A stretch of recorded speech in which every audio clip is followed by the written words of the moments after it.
Guys, gue lagi di kantor jam 10 pagi di Australia sekarang. Gue di salah satu meeting room.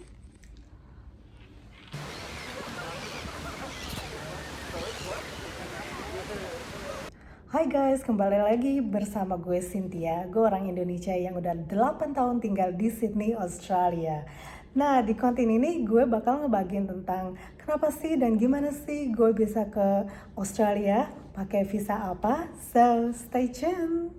So, gue pengen ngebahas pertama kali gue ke Australia itu tahun 2018, pakai student visa.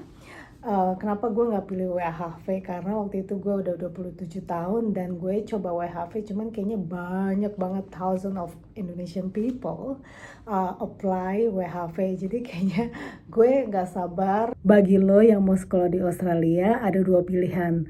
Pilihan pertama, lo bisa cari sekolah sendiri. Yang kedua, ngerekrut jasa agensi. Jadi pas tahun 2018 gue ngerekrut jasa agensi, dia di Australia, dan dia ngebantuin gua untuk cariin sekolahan, kedua itu ngurusin visa, ketiga ngurusin asuransi, dan semua-semuanya deh ya.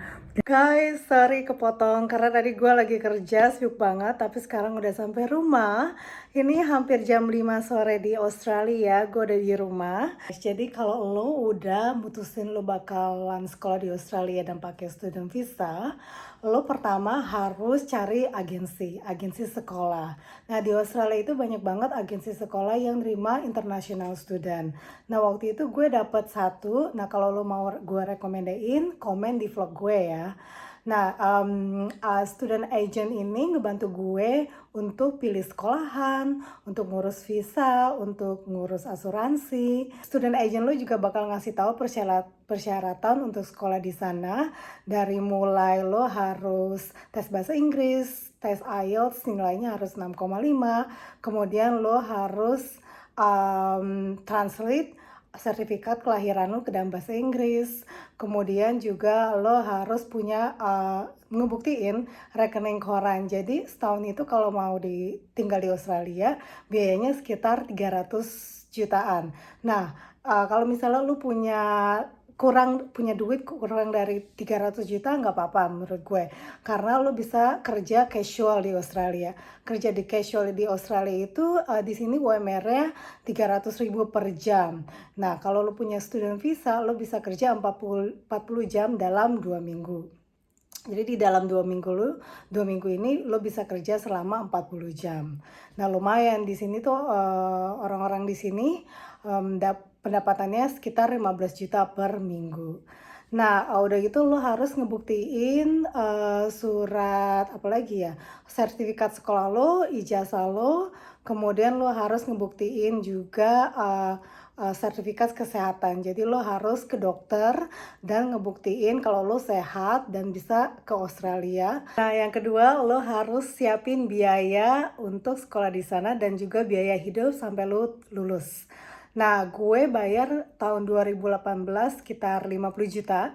50 juta itu udah termasuk satu semester sekolah. Itu selama 3 bulan, jadi setelah 3 bulan lo harus bayar lagi. Kemudian udah termasuk asuransi, udah termasuk student visa. Waktu itu student visa sekitar 12 juta, mungkin sekarang udah naik. Asuransi sekitar 13 juta dan sisanya itu jasa student agent. Nah, 50 juta udah kepotong.